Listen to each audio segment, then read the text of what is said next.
Assalamualaikum warahmatullahi wabarakatuh. Hai teman-teman semuanya, selamat datang kembali ya di channel Studio Horor. Bagi kalian yang baru saja bergabung atau mengunjungi channel ini, channel Studio Horor akan membahas berbagai cerita misteri, tentunya dalam bentuk kemasan podcast. Studio Horor kali ini akan menceritakan mengenai keluarga korban pesugihan sang ayah di episode kedua. Cerita misteri ini bersumber dari UKM Pengamatan. Dan sebelum kita membahas lebih lanjut, alangkah baiknya silakan melakukan subscribe terlebih dahulu ya, agar bisa mengikuti video terbaru dari channel Studio Horor berikutnya. Video kali ini merupakan lanjutan episode kedua dari cerita mistis keluarga korban pesugihan.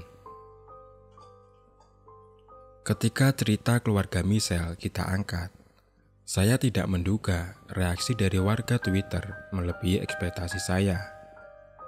Sebelum cerita ini saya up, Michelle, ibu, dan beberapa keluarganya yang terlibat sudah menyetujui tentang adanya cerita dalam kemasan berjudul Keluarga Korban Pesugihan. Ketika cerita ini ramai diperbincangkan khalayak ramai, malam itu Michelle menelpon dan tidak menyangka cerita yang ia alami mendapat respon positif. Michelle yang sempat membaca beberapa komentar membuatnya tidak bisa menahan air mata. Bahkan dia merasakan kesedihan yang amat dalam ketika membaca pengalaman hidupnya sendiri.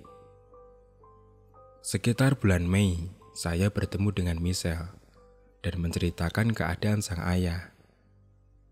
Memang setelah kedua sang ayah terbongkar, Michelle sudah tidak bertemu lagi dengan ayahnya.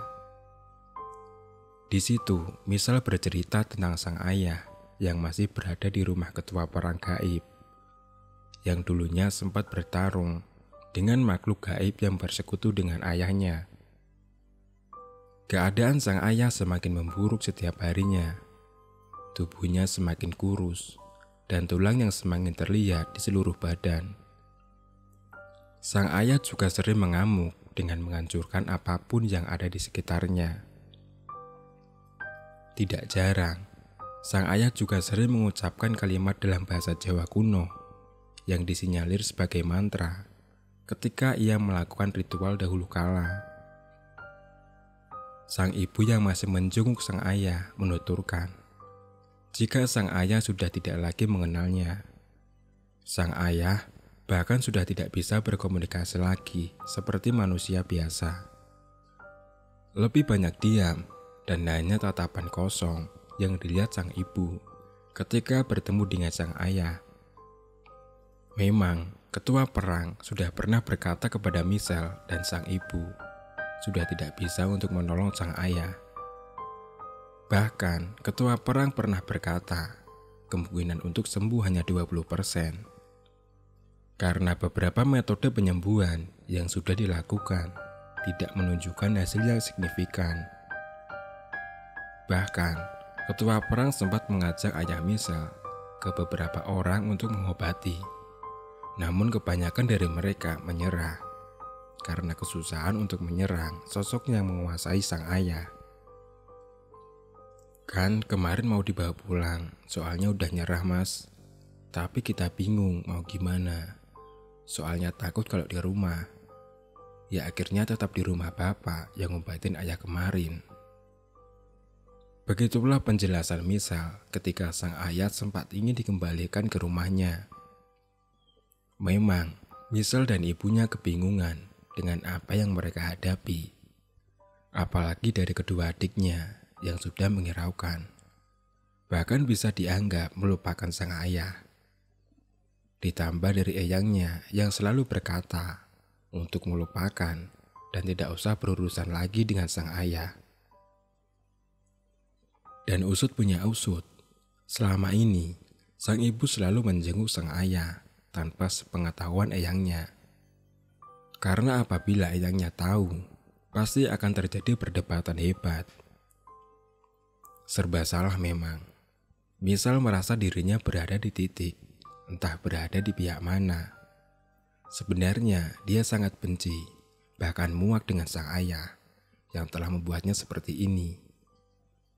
Namun di sisi lain, dia selalu melihat ibunya yang gusar setiap malam. Dan Michelle tahu apa yang di benak sang ibu. Sang ibu masih optimis bahwa ayahnya masih bisa sembuh dan hilang dari gangguan sosok yang ada di tubuhnya.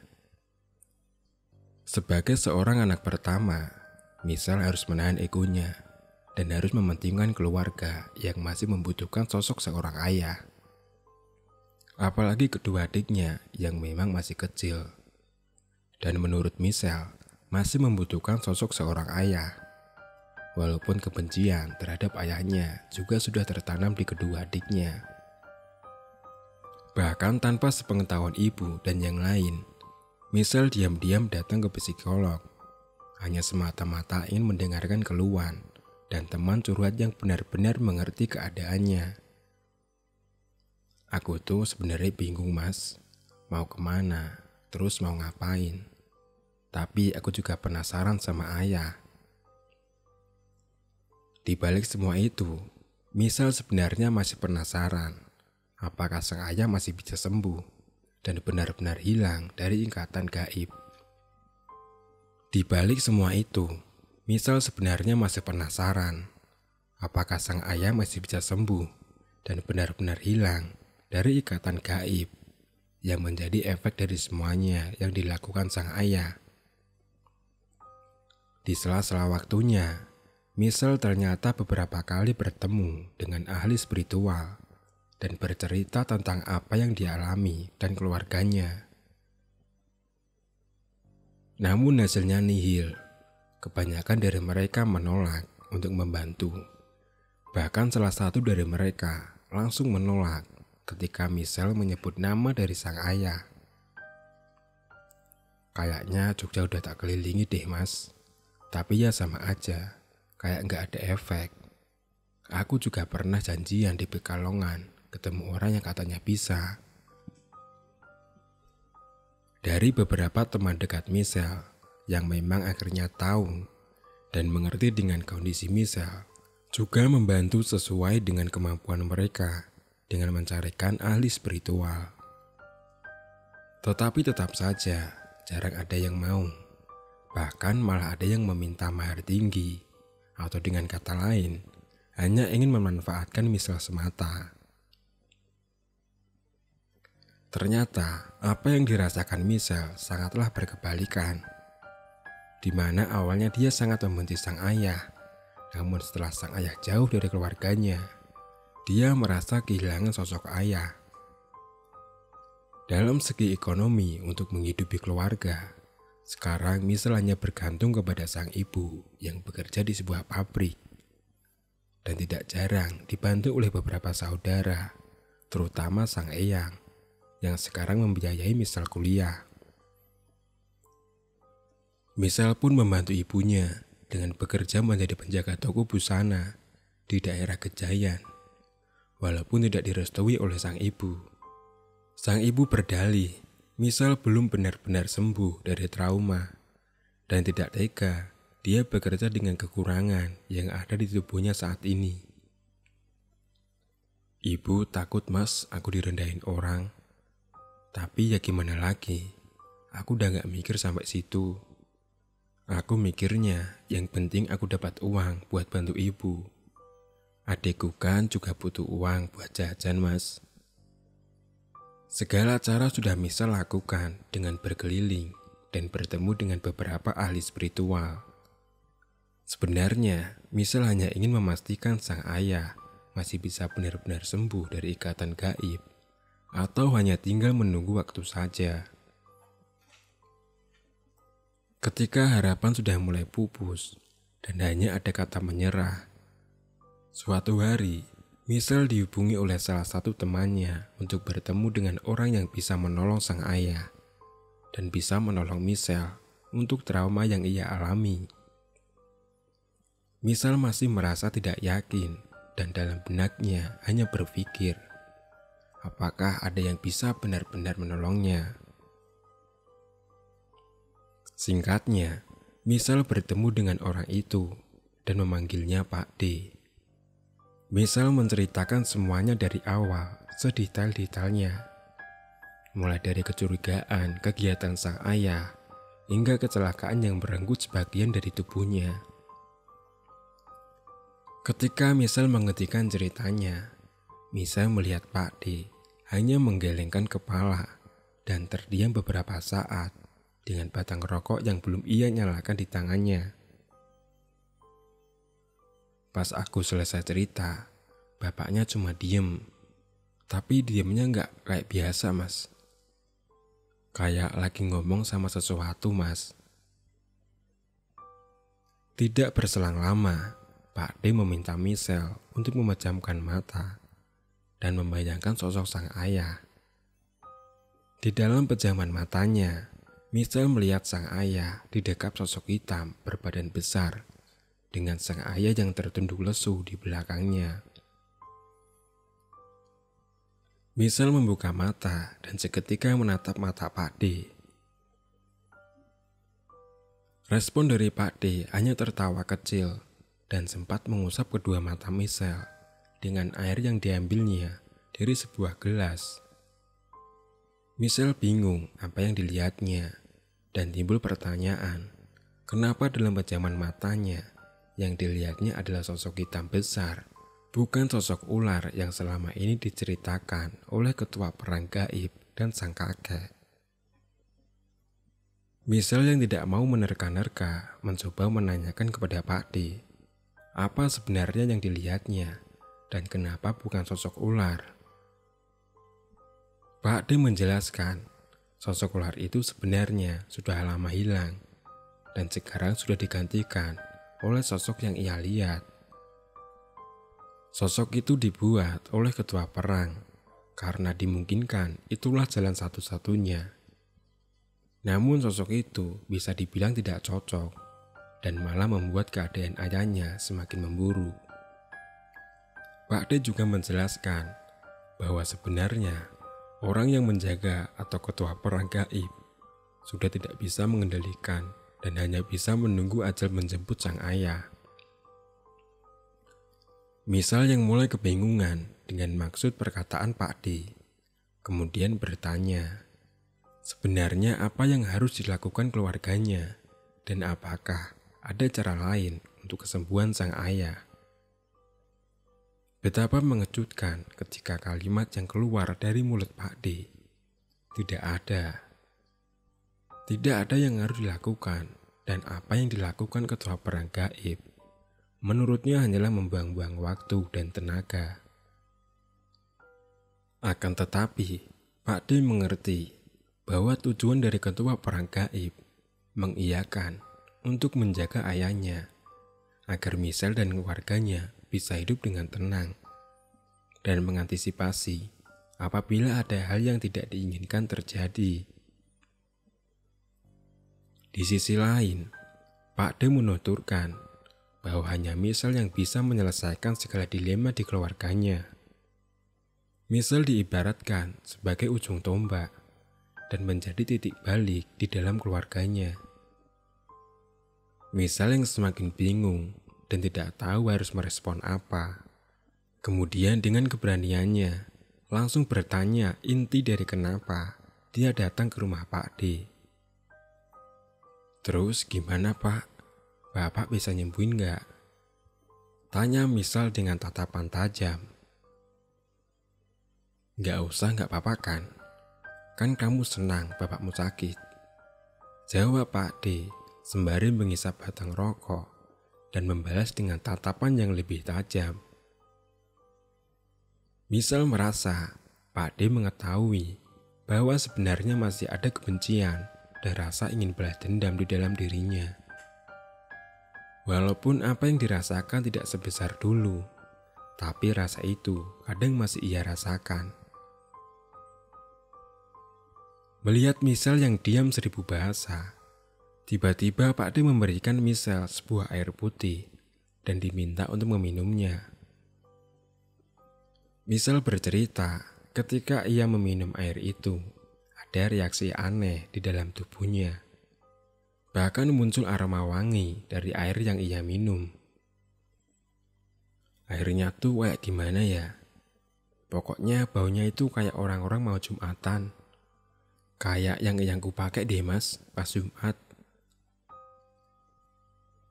Setelah Misel meminum air itu, Pak D kembali menyuruh Misel untuk memejamkan mata.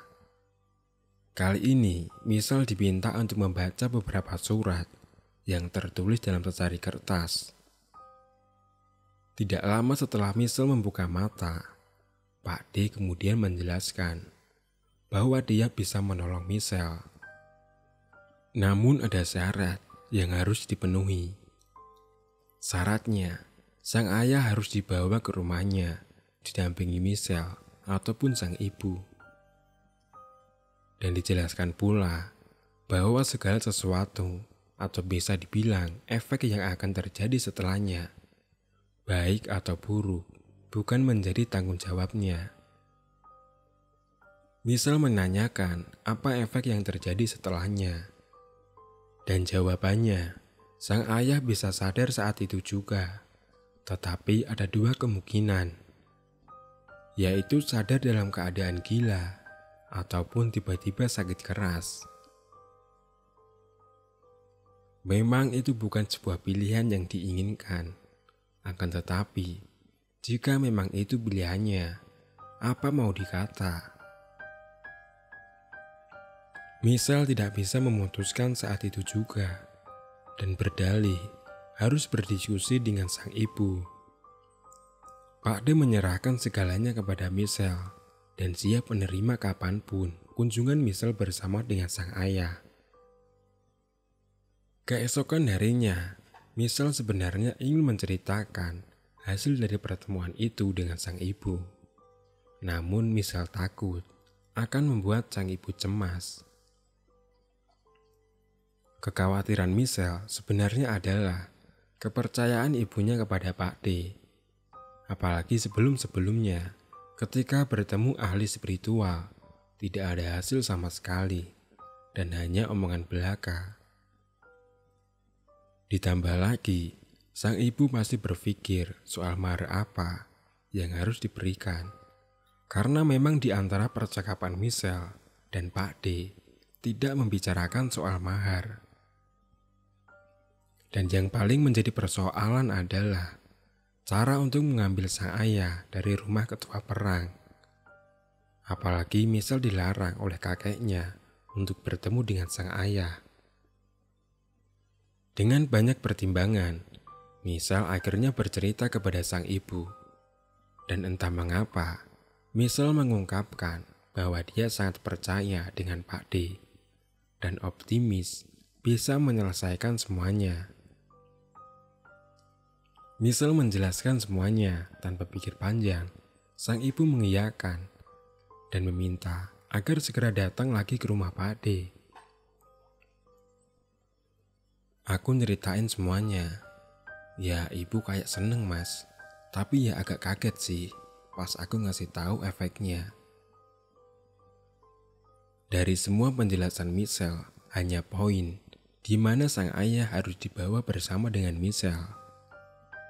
Sang ibu bingung bagaimana cara membawa ayahnya, karena pasti akan ditanyakan oleh eyang dan ketua perang, dan dapat dipastikan akan ditolak mentah-mentah ketika membawa sang ayah.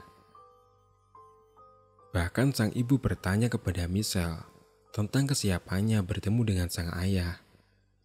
Sang ibu takut Misel melakukan hal nekat yang membahayakan dirinya dan orang di sekitarnya. Memang ada sebuah cerita.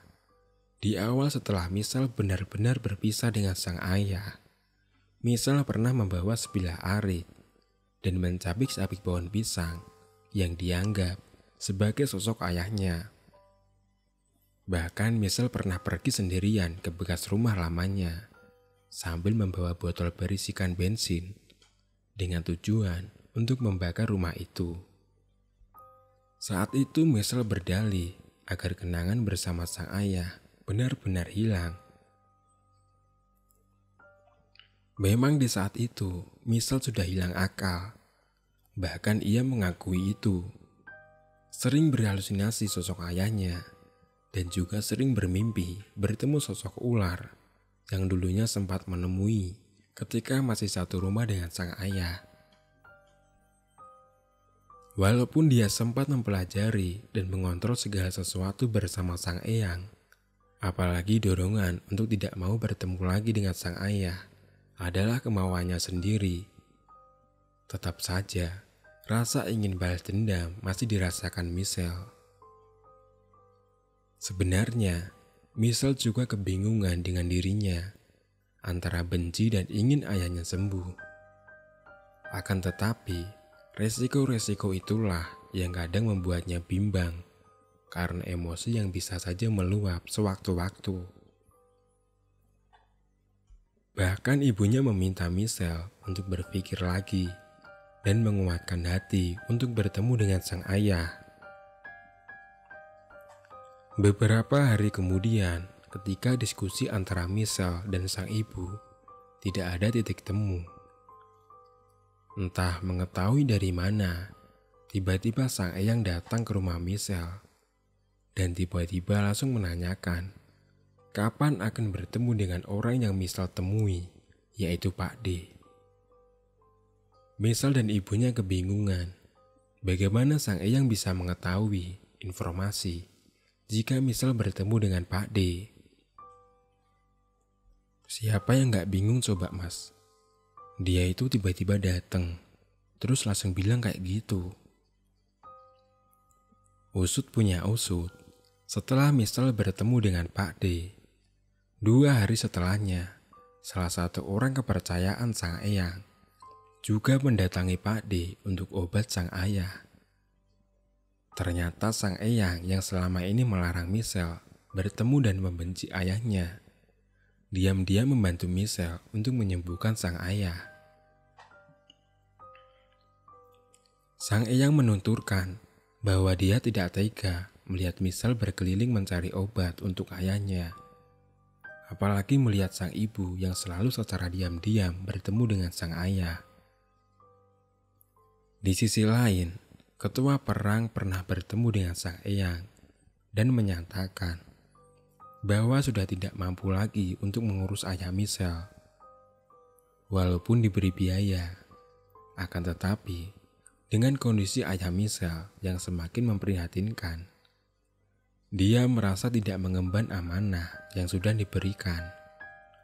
Dari situlah, sang eyang mulai mencari bantuan lain dan cara-cara lain agar semua yang menjadi beban Michelle dan keluarganya cepat terselesaikan.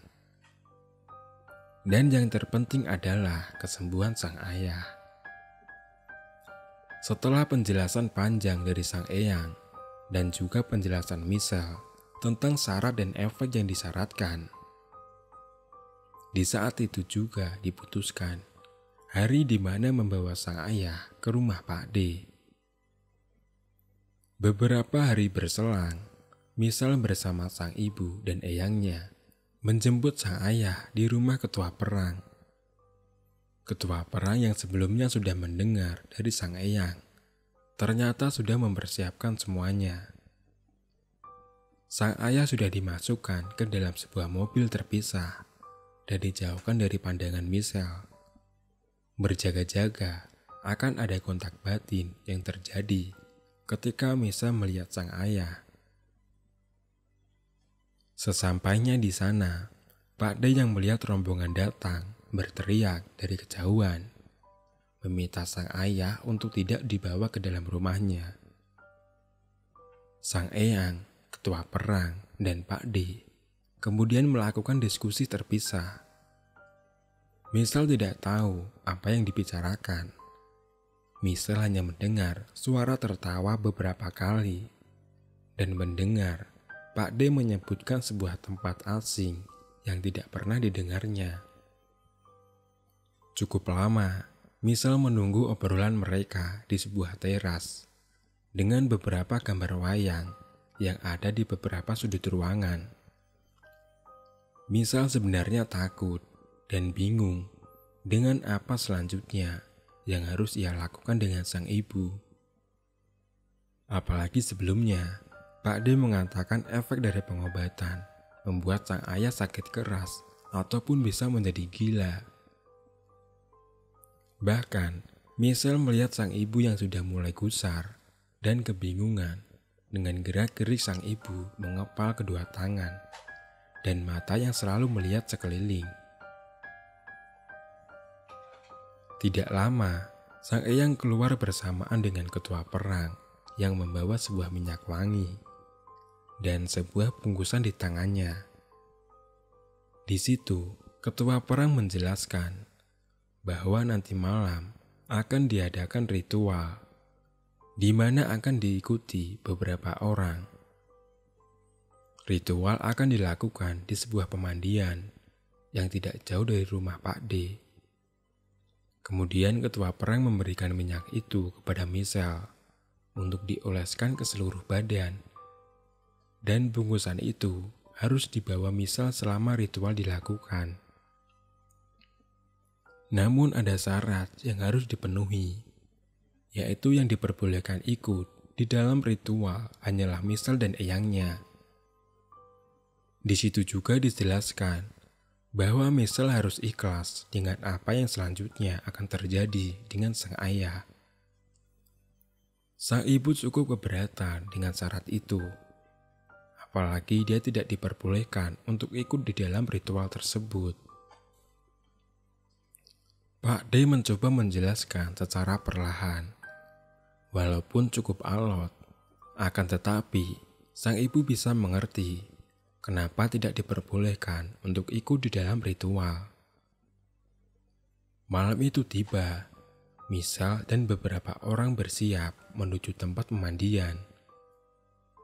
Michelle melihat semua yang terlibat sudah bersiap dengan baju dan pernak-pernik masing-masing.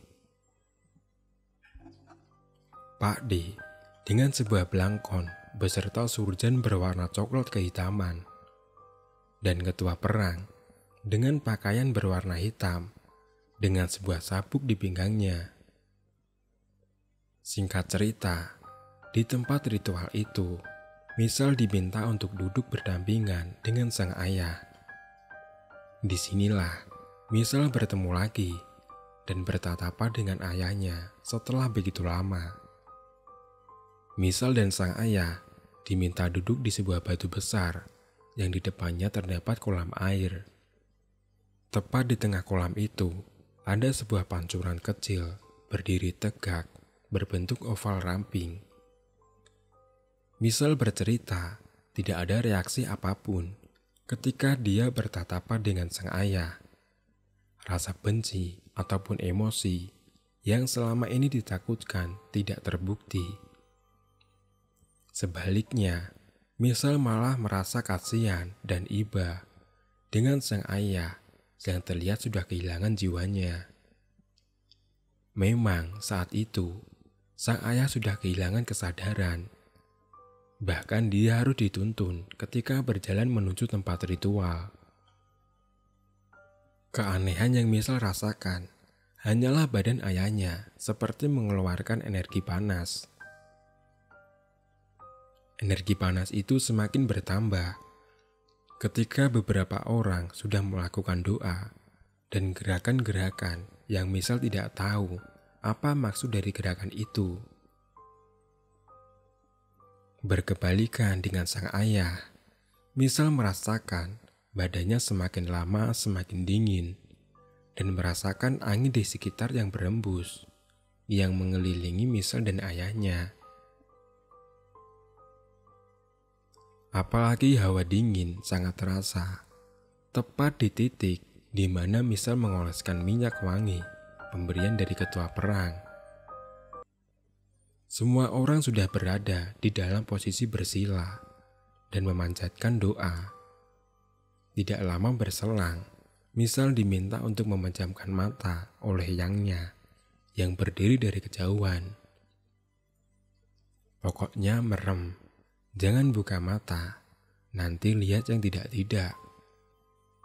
Begitulah garis besar ucapan sang kakek ketika melihat ritual sudah mulai dilakukan. Anak muda tetaplah anak muda. Michelle penasaran dengan apa yang sebenarnya orang-orang lakukan.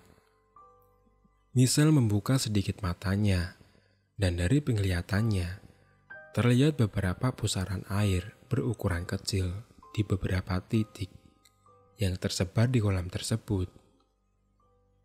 Cukup lama, Michelle membuka mata dan melihat bagaimana pusaran air itu semakin lama semakin membesar. Namun tiba-tiba, Michelle diminta untuk membuka bungkusan yang dibawanya dan memakai isi bungkusan itu. Ternyata, isi bungkusan yang Michelle terima dari ketua perang adalah sebuah jarik 4 lapis dengan beberapa bunga berwarna putih dan merah. Di situ, Michelle diminta untuk menutupi kepalanya dengan jarik tersebut. Beberapa menit kemudian, dari balik jarik itu, Michelle merasakan sang ayah yang ditidurkan dan terdengar suara. Itu bapaknya, matanya ditutup.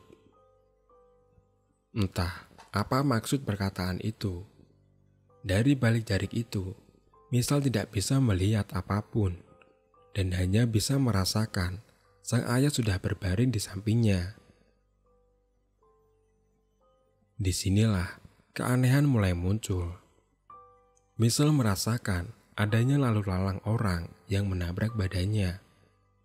Michelle juga merasa dia dan ayahnya seperti diawasi dari semua sudut.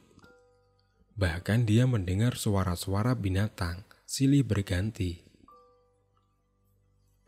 Michelle masih mencoba tenang dengan apa yang terjadi, karena tahu itu adalah sebuah resiko. Namun kemampuan setiap manusia ada batasnya. Puncaknya adalah ketika badannya seperti dikelilingi ular besar. Suara derikan ular jelas terdengar, apalagi gesekan badan ular dengan tanah juga Michelle dengar dari balik jarik itu. Kemudian disusul dengan suara ayunan gayung air dari arah kolam. Ketika air pertama disiram ke tubuhnya, Michelle merasakan menggigil hebat. Bahkan tangannya bergetar sangat cepat. Pada siraman kedua, disinilah awal Michelle tidak ingat dengan apa yang terjadi selanjutnya. Menurut cerita Eyang, setelah siraman kedua, Michelle tidak sadarkan diri bersamaan dengan sang ayah yang mengamuk dan memohon ampun ketika disiram air dari kolam itu. Aku bangun-bangun udah di rumah Pak D, Mas. Nah, terus aku dikasih tahu kalau ayah di rumah sakit. Memang, saat itu Michelle tidak tahu apa yang terjadi setelah dia tidak sadarkan diri. Bahkan, sang Eyang tidak mau menceritakan secara detail apa yang sebenarnya terjadi. Michelle hanya diberitahu jika ayahnya mengamuk dan memohon ampun ketika disiram air. Bahkan ketika Michelle mencoba bertanya kepada Pak D, dia hanya tersenyum dan menjawab, "Yang penting selesaikan." Namun ada secuil cerita dari sang ibu bahwa setelah Michelle pingsan, ada pertarungan antara Pak D dengan salah satu sosok terbesar dari sebuah gerombolan yang dulunya diikuti oleh sang ayah, yaitu gerombolan serba hitam. Sosok inilah yang sebenarnya menjadi penghambat dari segala obat dan segala usaha yang dilakukan. Apalagi sosok ini disinyalir masih dikendalikan oleh para gerombolan serba hitam itu. Bagaimana nasib sang ayah? Nah, setelah ritual itu dilakukan, Michelle dibawa ke rumah Pak D, sedangkan sang ayah dilarikan ke rumah sakit. Entah apa yang mendasari sang ayah dibawa ke rumah sakit. Yang jelas, sang ayah dirawat lebih dari 15 hari lamanya. Bisa dibilang, Michelle bersyukur karena metode yang dilakukan Pak D berhasil. Lebih dari 15 hari, sang ayah tidak sadarkan diri. Sang ibu beserta dua adiknya yang selalu menunggu ayahnya terkejut ketika mendapati sang ayah siuman. Perkataan pertama yang terlontar dari mulut sang ayah, "Bu, aku kok di rumah sakit? Kok anak-anakku udah besar ya?" Sang ibu yang mendengar perkataan itu seketika memeluk erat sang ayah. Tangisan seketika pecah, beriringan dengan dua adiknya yang mencoba memeluk sang ayah. Keanehan lain adalah ketika seluruh keluarganya beserta Michelle, di mana ini pertama kalinya Michelle menemui sang ayah setelah ritual dilakukan di rumah eyang. Di situ dijelaskan kejadian secara runtut, dari awal sang ayah mengamuk mencari Michelle, hingga sang ayah siuman di rumah sakit. Ternyata sang ayah sudah lupa dengan semua yang pernah dilakukannya.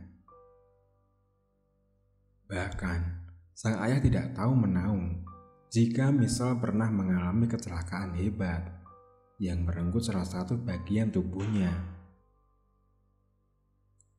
Sang ayah malah tidak percaya dengan semua yang didengarnya. Dengan nada emosi, ia menuduh keluarganya mengarang cerita. Bahkan dia merasa bahwa sang istri dan anak-anaknya tidak membela, malah menjatuhkannya.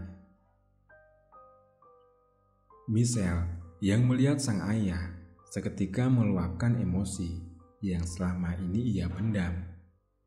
Cacian, penyesalan, dan rasa ingin balas dendam terucap dari mulutnya. Tidak berbeda jauh dengan sang ibu yang mengeluarkan penyesalannya harus berjuang selama ini hanya untuk kesembuhan sang ayah. Suasana bertambah memanas ketika sang ayah yang membalas dengan menampar sang ibu di hadapan semua orang. Sang eyang mencoba melerai dan dengan tegas mengusir sang ayah dari rumahnya. Sang ayah kemudian bergegas pergi, dan hasilnya hanya tangisan dari Michelle dan sang ibu. Michelle bingung kenapa malah menjadi bertambah rumit. Michelle bahkan menemui Pak D untuk menanyakan kenapa respon sang ayah yang di luar ekspektasi. Pak D kemudian menjelaskan bahwa sedari awal yang bisa menyelesaikan semua adalah Michelle seorang. Semua yang dilakukannya hanyalah bantuan dengan bidang yang bisa ia lakukan. Selebihnya adalah keluarga. Michelle selalu berusaha membujuk sang ayah untuk kembali hidup bersama, namun selalu ditolak oleh sang ayah.